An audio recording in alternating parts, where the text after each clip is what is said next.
Bien. C'est le mamar qui se trouve dans l'écoute du Bet Lubavitch de cette semaine. C'est le mamar de donc Parashat Shkalim que le Rabbi a parlé. Mevachim Adar, Tafshin Lamed-He, 1975. Il y en a. Donc, c'est-à-dire, c'est un mamar en vérité qui a une cinquantaine d'années. Allez. On sait très bien que ce Shabbat, on va tirer avec les deux trois Sifrei Torah, Trouma, Rosh Chodesh et Shkalim. Les trois en même temps. Mais quand même, ce Shabbat, il s'appelle Shabbat Shkalim, puisqu'il est le premier des quatre parachutes. Allez, on y va. Dit ça être Rosh Bnei Israël Gomer, lorsque tu lèveras la tête du peuple juif, etc., Venat Muishkov Nafsho, ils donneront chaque homme pour le rachat de son âme, etc. Zeit, nous, quand on verra la Pkoudim, Martita Shekel. Ceux-ci donneront, tous ceux qui auront transgressé les ordres, c'est-à-dire les injonctions, un demi-cycle, etc. Et pourquoi ce don-là devait être fait? Les rappels en achatechem afin d'expier vos âmes. Très bien. C'est connu, les explications dans les commentaires de Rebbeim. Lama nakat lashon kitissa. Pourquoi la Torah a employé le mot kitissa lorsque tu lèveras?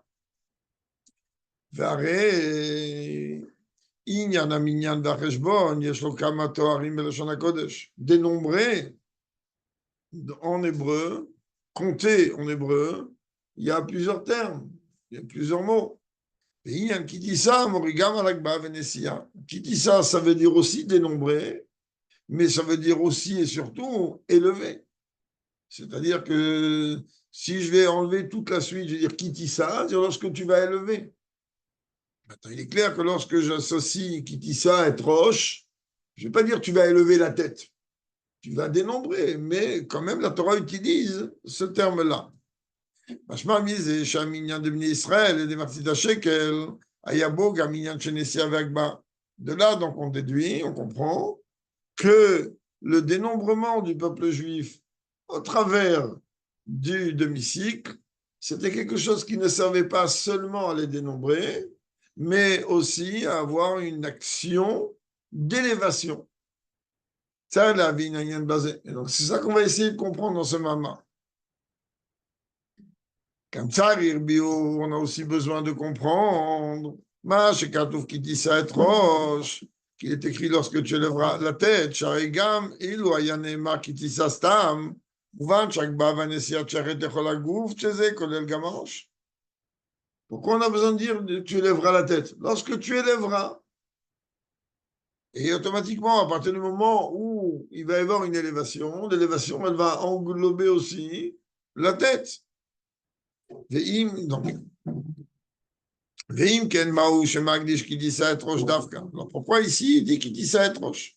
Pourquoi ici la tête est mise en valeur? Comme ça, la vie de Mashikatou Vesrim Gera Shak, le Marsi Dachek, elle trouve à la vaille. Aussi, on a besoin de comprendre pourquoi il est écrit là-bas que le shekel devait avoir le poids de 20 guéras et on devait donner la moitié en don, en prélèvement pour Dieu. Et là, on est marre, le Khatrila, Shanetin, à Sarah Guerra.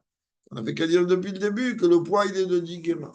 C'est une question qui est connue dans Parashat Kitissa, qui est connue dans beaucoup de Mamarim et de Sirot. Pourquoi la Torah, elle me dit, ça, c'est le montant, mais tu donneras la moitié. Dis-moi clairement ce que je dois donner. Il n'y a pas besoin de rentrer Birlal dans les calculs.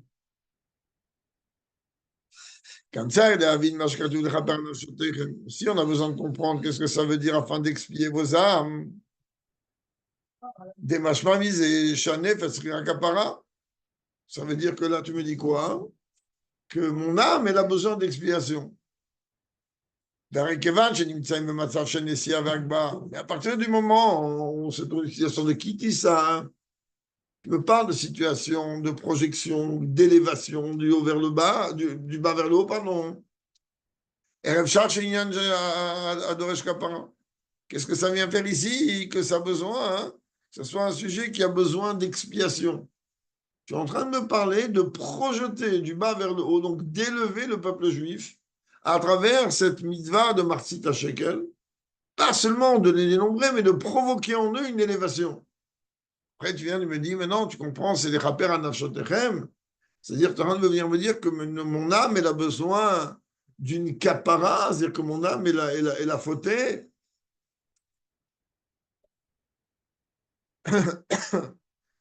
כיוון שנמצאים במצב שנמצא רק בה, איך אפשר שיהיה דורש כפרה?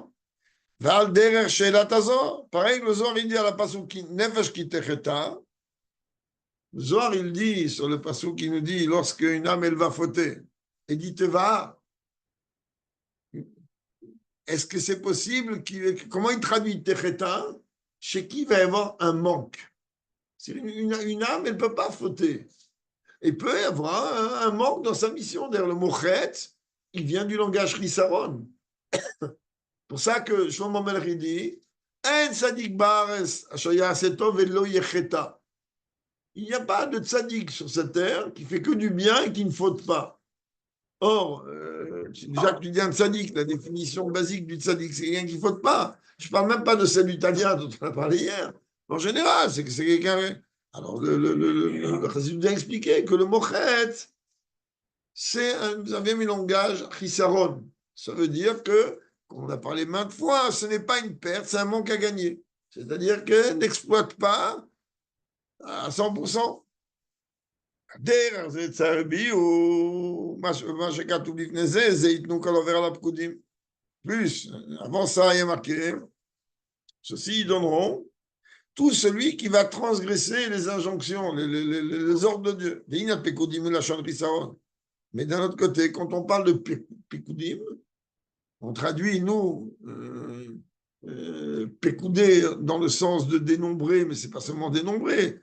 Les Pekoudim de Dieu, ce sont les mitzvot que Dieu nous a ordonnés.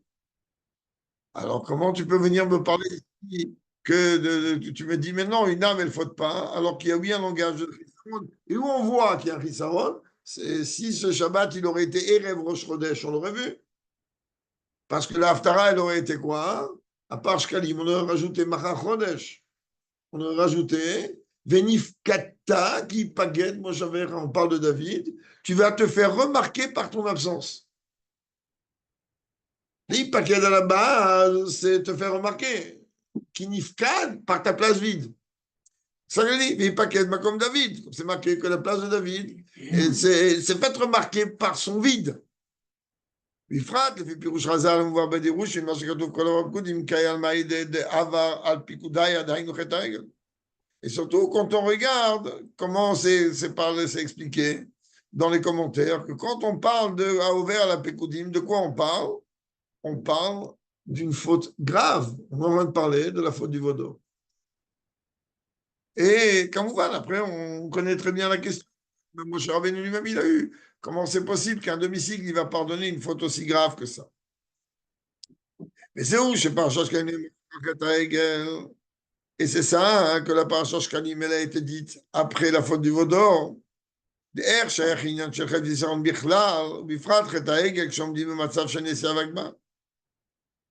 Comment donc c'est possible qu'il y ait Bichlal dans une situation d'élévation?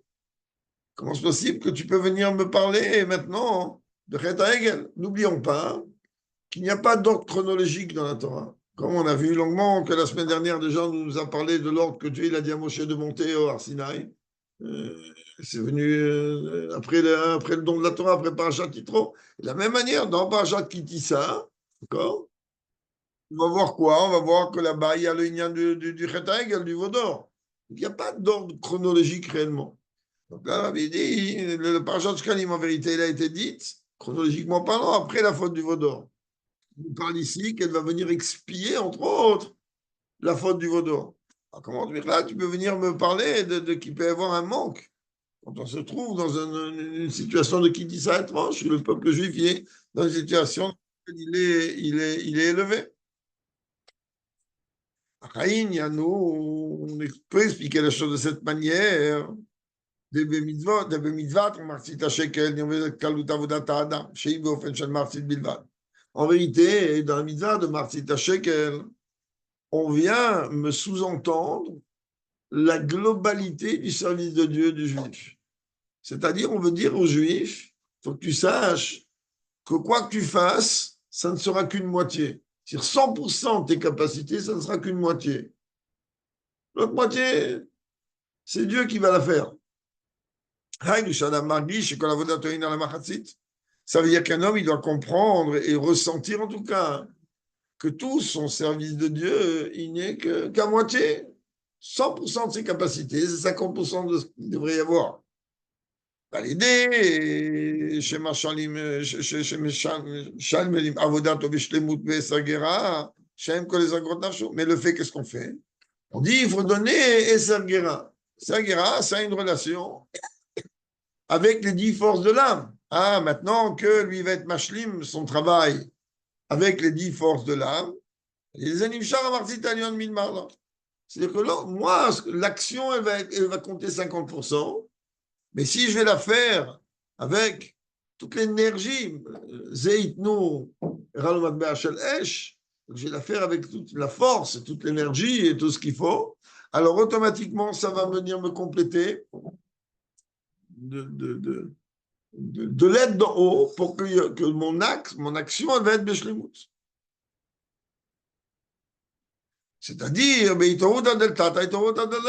partir du moment où moi je fais mon travail matériellement en bas, alors je vais provoquer qu'il va y avoir quelque chose qui va me donner d'en haut. Et c'est qu'à ce moment-là qu'on aura un cycle entier. C'est ça que le cycle, il a 20 guéras. C'est très bien que le chiffre 20, il rappelle le niveau de Keter, le niveau le plus haut. Donc moi, juste on me demande d'œuvrer, de faire un travail avec mes capacités. On l'a déjà répété maintes fois. L'une des combines du Yetzirara, c'est dire à un juif, comment tu peux tout faire? D'où tu as la force de tout faire? Alors on lui répond, tu n'as pas demandé de tout faire, mais tu n'as pas le droit de rien faire. Fais ce que toi tu peux, et Dieu va compléter le reste.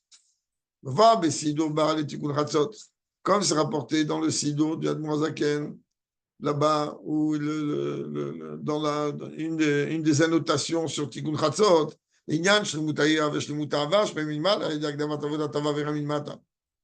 comment on peut atteindre une perfection dans l'amour et la crainte de Dieu? C'est impossible d'atteindre une perfection à ça. Avaveira, c'est arrivé au niveau du tzaddik, n'aimer que Dieu, ne craindre que Dieu. Comment je peux arriver à ça? Il dit, ben toi, quand tu vas commencer le plus bas niveau d'amour, le plus bas niveau de crainte, ou le plus bas d'abord niveau de crainte, après le plus bas niveau d'amour, après le plus haut niveau d'amour, après le niveau de crainte, d'en haut, on va te faire un beau cadeau. Tu vas avoir réellement une vraie crainte. Mais la crainte et l'amour, c'est pas quelque chose qu'on arrive en claquant des doigts. C'est un travail gigantesque. Mais vraiment gigantesque. C'est un travail de toute une vie, pour ne pas dire un travail de je ne sais combien de guides Goulim avant d'arriver à Baveira. Comme le rabbi, il va ramener tout simplement. C'est très bien que lorsqu'on a vu dans la parcha de la semaine dernière, qu'il n'y aura pas, Dieu préserve. Il y a ma marre du rabbi de Tafshin Bet, on a parlé longuement, Fort Bingen, le Shabbat dernier. L'Otier Meshakela va Akara. Que Dieu il donne une bracha, une promesse, que si on marche droit, alors il n'y aura pas ni de femme qui va Dieu préserve, perdre un enfant, ni de femme Hachem Ishmor Kolam Israël, de femme stérile. Alors de quoi on parle ici? On ne parle pas seulement d'une femme qui ne va pas perdre ses enfants, ou d'une femme stérile. On va parler de la Neshama, hein, qu'elle c'est la femme, que ni elle va perdre ses enfants, c'est qui les enfants? C'est l'amour et la crainte, ni elle va être stérile, ni elle va être restée sans amour et crainte. Donc on a une promesse que oui, en travaillant un peu, on peut arriver. Pour ça que le rabbi rapporte cette nekuda-là. Lorsque l'amour et la crainte de Dieu qu'on fait ici-bas, elle est avec soumission totale à Dieu, alors automatiquement, on va engendrer d'en haut l'amour au plus haut niveau et la crainte au plus haut niveau. Nous, Alva, et qu'on va réussir à avoir le niveau le plus bas d'amour. C'est quoi le niveau le plus bas d'amour? Avat Olam. C'est quoi? On dit la Tchila, oui. Avat Olam Aftano. C'est quoi Vatolam? C'est-à-dire, je vais pas aimer le monde. Je vais aimer Dieu à travers ma prise de conscience que ce monde que je suis capable de voir, il a été créé par Dieu. Donc, je vais voir la grandeur de Dieu à travers la matérialité de ce monde. C'est le niveau le plus bas. Je vais regarder mon corps humain et merci mon Dieu. Je vais dire des brachot pour remercier Dieu qui fait en sorte que mon corps humain il fonctionne comme il se doit. D'où l'importance, encore une fois, gigantesque de la bracha de Shariatza et qui n'est pas liée forcément avec le nian des toilettes. Parce qu'il y a quand même beaucoup plus grave que le problème des toilettes, bien que c'est un problème assez grave. Dieu préserve un vaisseau dans le cerveau ou on a un vaisseau dans le cœur qui se bouche ou qui s'ouvre, c'est fini. Donc, ça va, Tolam. C'est en vérité, je vais louer Dieu pourquoi? Par des choses que je suis capable de constater. Mais le but, il est d'arriver à aimer encore plus. De la même manière, la crainte. La crainte, je peux avoir le niveau le plus bas de crainte, qui est la crainte du policier. Ah, je veux pas faire une avéra, je vais pas la faire. Pourquoi? Je meurs d'envie de la faire, mais je vais pas la faire parce que j'ai peur pour mes enfants. Je vais pas la faire parce que demain je dois traiter une affaire. J'ai peur que l'affaire, je n'ai pas, il y a que des dimensions, des calculs. Mais même ça, c'est déjà un très bon début. C'est déjà un très bon début. Et lorsque moi, je vais œuvrer dans ce sens, alors Dieu il va me faire un cadeau qui va me donner un amour beaucoup plus grand, une crainte beaucoup plus grande.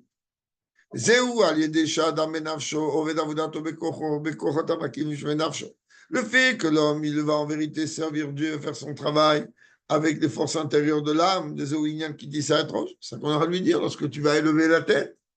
C'est chez les malades, pardon, chez Malais, Tarosh, Daïn, Wachabat, Shemenach, Sholem, Alamer.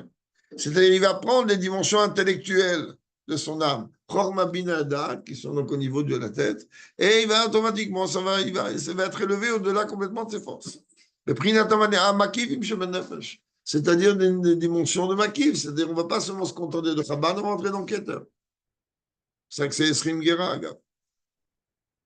le prix de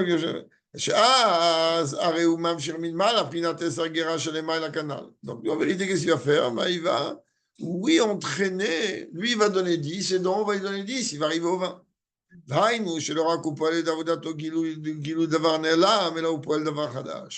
En vérité, qu'est-ce qu'il va faire lorsqu'on va faire notre travail de soumission à Dieu et avec amour et crainte? C'est pas qu'on va amener, dévoiler quelque chose qui existe, pas du tout.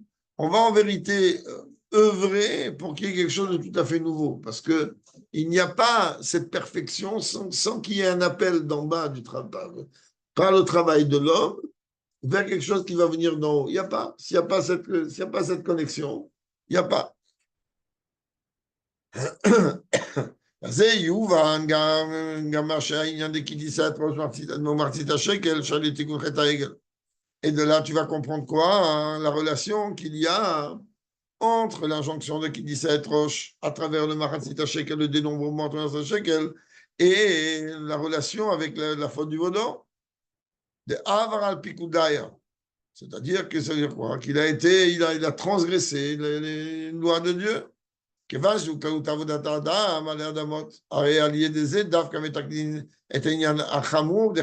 Puisque tout le travail de l'homme sur terre, c'est de faire en sorte de ne pas aller à l'encontre de la volonté de Dieu. D'un côté, il y a l'amour, avec ça, je vais accomplir ce que Dieu il attend de moi. La crainte, c'est ne pas aller contre ce que Dieu il m'interdit. C'est où il y a le chet avodazara. Le chet ha'egel, c'est pas une petite, c'est pas une petite chose. Le chet ha'egel, c'est quelque chose de gravissime. C'est une faute d'avodazara et surtout, je vais aller au point, j'ai expliqué. Chez Is, ou avodazara, chez la Torah Kula, vous avez dire que l'interdit d'avodazara, il est mis sur la balance comme toute la Torah entière. Mais la barre est à égale. Pourquoi il a une gravité beaucoup plus grande? On venait à peine d'entendre directement de la bouche de Dieu, tu n'auras pas notre Dieu comme moi. C'est pas quelqu'un qui est en train de vivre après 2000 ans d'exil et puis il se fait embrouiller par je sais pas qui vient lui raconter je sais pas quoi. Là, on vient d'entendre de la bouche de Dieu concrètement, hein, tu n'auras point d'autre Dieu que moi. 40 jours après, on fait quoi? On fait un vaudor. Alors, c'est pas nous, c'est nous, on va pas entraîner avec la ligne maintenant. Mais d'une manière concrète, même s'il y a eu quelques milliers de personnes qui ont 2, 3 000, je sais pas, qui ont suivi le lot. 3 000. Et ok, mais malgré tout, ça englobe, l'Inyan d'Avodah Zarah, il englobe toute la Torah. Pourquoi toute la Torah? Parce que, Baruch Hashem, ce soir, on termine le Rambam avec le de Dieu ce soir, demain matin, chacun avec son étude, comment il fait. Le 44e Sioum. On termine le Rambam, merci mon Dieu, mais dans Ilchot Avodah Zarah, qui sont des premiers prakim, dans Ilchot Avodah Zarah, c'est le moment de monter dans le train, pour ceux qui ne sont pas encore dans le train du Rambam. Donc, du coup, appliquer le ouais. C'est passé, hein. L'Inyan d'Avodah Zarah, il nous dit le Rambam, c'est pas croire autre une idole ou quelque chose comme ça. C'est ça. Le Rambam, il va très loin dans l'explication de Ched d'Avodah Zarah. Il nous dit que croire qu'il y a autre chose à part Dieu dans l'univers, c'est Avodah Zarah. Je ne sais pas que le bonhomme, il s'est prosterné devant un morceau de bois, un morceau de pierre, un morceau de fer. Non, c'est évident. Même quelqu'un qui va croire qu'il y a autre chose à part Dieu. C'est ça, Avodah Zarah aussi. Mais c'est où il y a un color vers la Pkoudim les Fipchuto. C'est ça qu'on a envie de dire que tout celui qui transgresse donc les ordres de Dieu au sens élémentaire. Mais si on va aller plus loin, plus profondément, on peut dire, comme c'est rapporté dans les commentaires, de Inyan, color vers la Pkoudim, Pekid à la Chandri Saron. On revient à ce qu'on a dit tout à l'heure. C'est-à-dire, dès qu'on arrête de parler de pocket, pakot, pakatif, code, d'un côté, ça montre sur la chose, de l'autre côté, ça montre sur un manque. Qui paquette, tu te fais remarquer par ton absence. C'est vrai que c'est antagoniste un peu, mais nous on le comprend aisément en tant qu'humain. Ça veut dire quoi? Tu t'es fait remarquer par ton absence. Quelqu'un qui a l'habitude de venir au shiur et qui n'est pas au shiur, on va lui dire que tu t'es fait remarquer par ton absence. Mais c'est sûr que quand on parle de manque, c'est pas forcément un manque, même s'il va y avoir un manque qui est dans les plus petits chètes, il peut y avoir un manque tout minuscule. Chez les tzadikim, ça compte comme une vraie catastrophe. Un tzadik, lui, comme le Rebbe a répondu, le fait même d'imaginer qu'on pouvait penser qu'on n'a pas fauté, rien que ça mérite 26 heures de Yom Kippour avec tout ce que cela implique. C'est quand même penser que je n'ai pas fauté, ou je n'ai rien à voir avec toutes ces fautes-là, c'est déjà un signe d'orgueil, on a parlé hier de ça.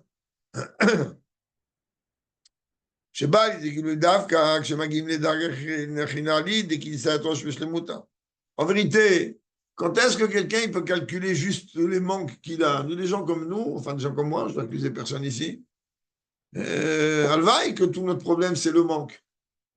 Aujourd'hui, on se bat avec des pertes. C'est quoi ces pertes? On se bat avec des avérotes qu'on aimerait ne pas faire. Les tzadikim, chez eux, ou les gens qui sont d'un niveau très haut d'amour et de crainte de Dieu, eux, ils ont peut-être autant de larmes qu'un juif qui a commis une grave erreur et qui en est conscient, alors que chez eux, c'est juste un manque. Un manque, ok, tu as amorti 99,99%, il te reste 0,001, que c'est pas arrivé à 100% comme il faut. Quand lui en habité, chaque jour il a son travail. Comment chez Matzino Beyan Amispar de Bnei Israël Kipshuto, comme on regarde d'ailleurs le compte du peuple juif, et Itabem Medrash, Nit Kasha, Bazé Moshe, que le Midrash il dit que Moshe il a eu difficulté à comprendre comment on va les dénombrer.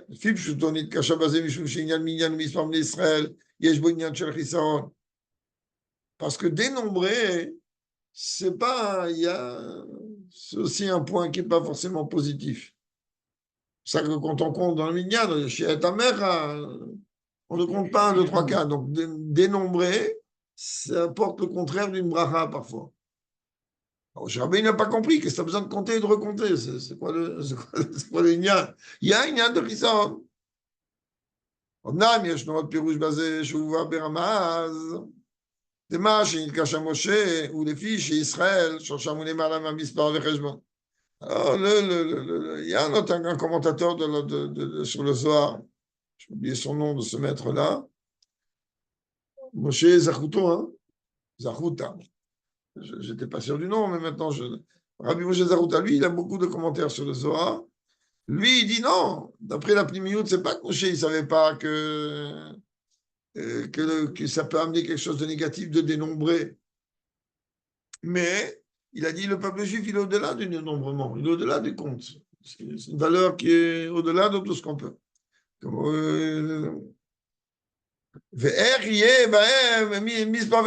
ce cas-là, comment on peut parler de calcul? Le fils et il y en a Pekoudim ou les Maliouta. Et donc, on voit que quoi? Hein, que le dénombrement, ici, alors oui, il est dans un sens positif, dans un sens positif et pas dans le contraire. C'est où, machin, me voir, badirouchim, chez Wader, machin, slarlan, ou vishmones, redavka. Et d'ailleurs, comme c'est rapporté dans les commentaires, pourquoi Davka dans l'Amida, on demande à Dieu, slarlan, ou pardonne-nous, et pourquoi on dit le Tachanoun après l'Amida? Hein? Pourquoi on dit Bichlal Sarlanou? Pourquoi on dit le Tarnonim après l'Amida? Car Mouvan, la 48 heures, on ne va pas dire c'est Rosh Chodesh et Shabbat, ni le Krach Malamita ce soir, ni rien. Davka Kshole le Malamala, Regam Kisaon Achidak, Haïnu Afilu Ze Goufa Shumetziut Yesh, Nershav Berlinian Charizon. Quand on se trouve dans les niveaux les plus hauts, Shmonesre, c'est le niveau le plus haut qui a quand même marre. Alors, automatiquement, quand tu te trouves dans les dimensions les plus grandes, même le manque le plus infime, il va apparaître quelque chose de problématique. C'est pour ça qu'on sait très bien que Dieu, il ne laisse rien passer au tzadikim, même pas comme un cheveu. Des choses que pour nous, il n'y a aucun problème.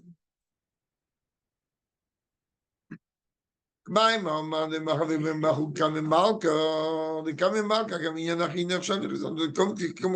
peut en vérité se présenter? Qui sait qui face au roi peut imaginer qu'il a une perfection? Même l'homme le plus parfait. Qui sait qui peut pas s'identifier, se comparer à la grandeur du roi quand il est devant le roi? Tu peux rien. Devant le roi, tu peux être l'homme le plus ce que tu veux.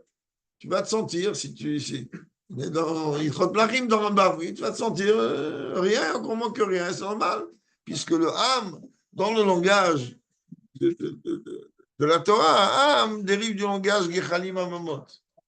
C'est-à-dire, on est en train de parler des cendres qui sont éteintes. C'est ça, comme ça qu'un homme, il doit être devant le roi.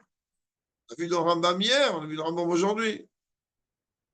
La dimension du roi, c'est pas stable. Le roi, il peut faire ce qu'il veut. Il voit que toi, tu es un champion de boxe, il a besoin d'un boxeur, il va te prendre. Il voit que lui, il est champion de je sais pas quoi, il peut lui dire, tu arrêtes tout, tu viens. Attention, c'est pas gratuit, il va le payer. Mais qui c'est qui ne veut pas travailler pour le roi? C'est ça qu'il est en train de dire. Il est en train de dire que quand quelqu'un, il est des cas, mais mal,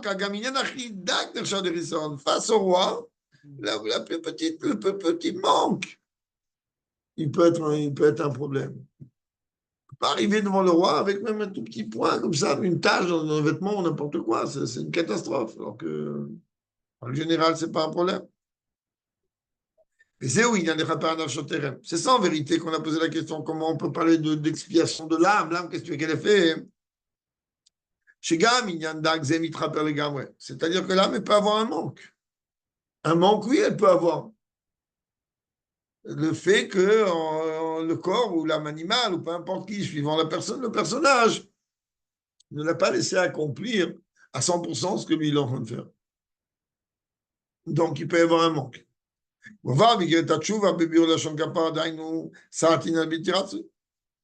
Moazaken rapporte dans Igeret Tchouva, il dit c'est quoi le Inyan de Kapara? C'est exactement comme si on était en train, le roi il est en train de nettoyer, de changer le proprement, de changer la couche de son bébé. Et la couche elle est bien remplie. Alors, de dire, en réalité, expier, ça veut dire un nettoyage. C'est une expiation. C'est pas que Dieu il a que ça à faire à nous mettre des claques dans la tête. Expier, ça veut dire nettoyer. Et plus la tâche elle est grande, et plus la tâche elle est profonde, et plus la tâche elle est problématique, alors automatiquement, ben, ok, il faut frotter. Quand on frotte, ça fait mal. Parce que même quand l'homme, après qu'il a fait tchouva, et après 120 ans, personne ne va rien lui réclamer. Il a fait tchouva, qu'est-ce que tu veux? À partir de là, que même que le jour du jugement, c'est le petit paragraphe dans la page en face, le dernier paragraphe, le petit, oui. Que même quand on est en vérité quelqu'un qui est arrivé à une situation, comme il a fait tchouva, alors c'est effacé. À partir du moment où c'est effacé, qu'est-ce que tu veux comme cherche-le, Yechaviv, ou Motsekla ça, comme ça, il apporte à Moazaken. Moazaken, dans Yigret, Tchouva, puisque de toute façon, il est tôt, on peut encore avancer l'explication un petit peu. Moazaken, il dit, beaucoup de gens, ils font un parallèle entre le jeûne et la tchouva. Pourquoi on se base sur Yom Kippour? Yom Kippour, il est le jour du grand pardon, Yom Kippourim, d'accord? Et comment se traduit essentiellement le jour de Yom Kippour par le fait qu'on jeûne? On peut demander ça à tout le monde. Pas tout le monde ne sait, n'est au courant qu'il y a 5 interdits. Beaucoup le savent, mais pas tout le monde. Par contre, pratiquement tout le monde sait que le jour de Yom Kippour, on jeûne. Alors les gens, qu'est-ce qu'ils font? Dès qu'on leur parle de tchouva, qu'est-ce qu'ils disent? Ben, tchouva, je vais jeûner. Mais à quoi ça sert que tu vas jeûner et tu vas rester toujours au même point? Le jeûne, en vérité, il dit à Mourazaken, c'est exactement comme le deuxième korban que tu as amené au Beth Amikdash après avoir amené un korban khatat. Le korban khatat, tu l'as amené, il pouvait servir si tu as fait tchouva. Tu n'as pas fait tchouva, garde ton korban chez toi. Pourquoi garde ton korban chez toi? Parce qu'à l'époque du Beth Amikdash, quand on amenait un korban expiatoire, alors on voyait, d'après le Zohar, c'était un feu en forme de chien. Oui. Il y a le lion, mais surtout en forme de chien. Je vais vous montrer pourquoi le chien, on a expliqué une fois. Quel est ses coups lèvres? C'est-à-dire que tu as été beaucoup plus avec les pulsions de ton cœur. Et il descendait, mais peu importe ce qu'il va descendre. Le fait qu'il y a un feu qui descend en haut, peu importe la forme qu'il a, ça veut dire que Dieu il a agréé ma tchouva. Donc si moi je n'ai pas fait tchouva, je ne vais pas faire le clown, je ne vais pas faire le mot. Parce que de toute façon, il n'y a rien qui va descendre. Il n'y a rien qui va se manifester. Alors maintenant, j'ai fait tchouva. J'ai fait tchouva. Et à partir du moment où j'ai fait tchouva, je vais voir quelque chose, un feu qui va descendre d'en haut, qui va montrer que Dieu il est OK. Dieu il sonde le cœur et les reins. Dieu, tu ne veux pas lui faire une vente. Si j'ai fait tchouva sincèrement, et Dieu il va agréer mon sacrifice, ou Dieu préserve l'inverse. Dans ce cas-là, on va tout ce qu'on veut. Mais après qu'il y avait ce feu qui descendait, il fallait que j'amène un autre korban. Korban là. Pourquoi? Un remerciement. Pour dire quoi? Pour dire à Dieu merci de me regarder de la même manière que tu me regardais avant la faute. C'est-à-dire qu'en fait, comment tu veux que Dieu me regarde comme il me regardait avant la faute? Je vais traver au monde qu'Elifné Achet, c'est quand la faute n'existe plus. Quand Dieu il a totalement consumé, effacé. Et donc, la Noirzagan, il dit, c'est ça le jeûne. Jeûner, ça marchait après qu'on ait fait tchouva. Et pourquoi le jeûne, il est comparé à un sacrifice? C'est pas compliqué, parce que quand on jeûne, on perd des graisses. On brûle des graisses à l'intérieur. C'est exactement comme si on brûlait un corban. Oui, en graisse. Oui, il y a la capara. C'est ça la capara. La capara, c'est pas. La capara, c'est tout simplement que Dieu il va me regarder de la même manière qu'il me regardait avant la faute. Et ça marche quand? Quand le juif, il accomplit son service de Dieu dans une façon de soumission à Dieu. Ça veut dire quoi, soumission à Dieu? C'est que moi, en vérité, j'ai qu'une idée que je ne suis pas. Tout ce que je fais, 100% de ce que je fais, ce n'est que 50% qu'on attend de moi.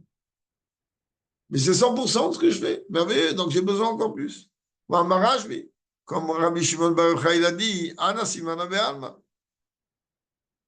Rabbi Shimon Bar Yochai, il a dit, tu veux voir un représentant, un exemple de Dieu dans le monde? Regarde-moi. C'est quoi le visage de Dieu? Le visage de Rabbi Shimon Bar Yochai. Simana Be'alma. Je suis en vérité le phare vers lequel tout doit se retourner. וגם פתרש בי באחד כתירק תלמיד קטן הרבה. רש"י, רבי שמעון בר יוחאי, il dit avec comme une fumée d'encens, c'est comme des ktoret, j'ai fusionné avec Dieu, comme une fumée qui fusionne. C'est-à-dire pour lui, il explique clairement qu'il est arrivé à quoi? Il dit pas je suis. Il dit moi j'existe plus. Ce qu'il y a en moi, c'est que Dieu. Mais d'un autre côté, tu comprends que s'il y a en lui que Dieu, ça veut dire 24 makom. Que quand on sert Dieu avec une soumission totale, on est capable de monter même dans un niveau encore plus haut que là où se trouve la Torah, parce qu'on sait très très bien hein, que le peuple, la source du peuple juif est plus haute même que la Torah elle-même. C'est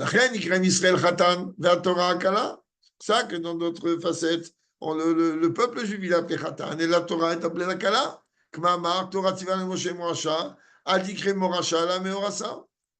C'est marqué le premier passage qu'on apprend à un enfant. La Torah que Moshe nous a ordonné est l'héritage. On ne lit pas héritage, dit la fiancée, mais Horasa.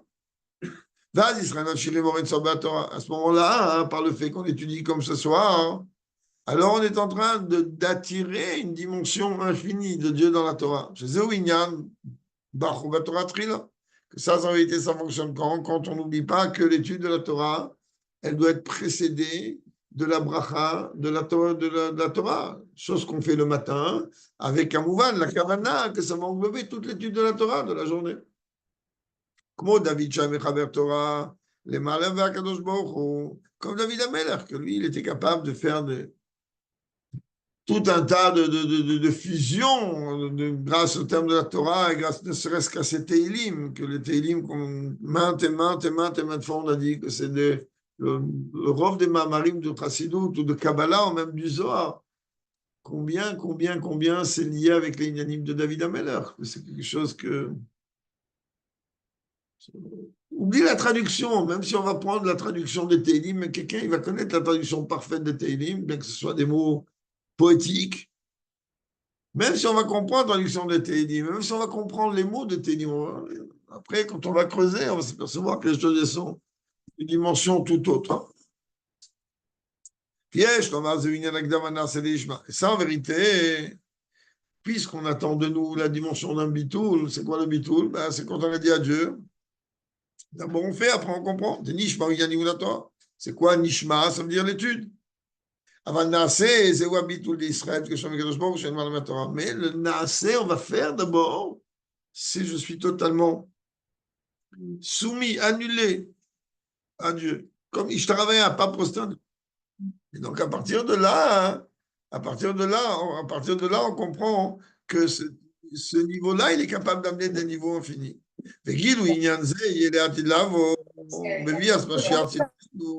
Et ce guilouï-là, il aura lieu en vérité au moment de Mashiach et qu'avec l'aide de Dieu, que ce soit avec Aaron Mamash, rapidement de nos jours et d'une manière immédiate. Un Chodesh Tov Umvorach à tout le peuple juif et à tous ceux qui nous écoutent, que ce soit Meshenir Nas Odar Marbim Besimcha, multiplier la joie dans tous les Inyanim, et le Ikar il est que Simcha Otiot HaMashiach, qu'on puisse avoir la Géoula immédiate avec le Rabbi à notre tête.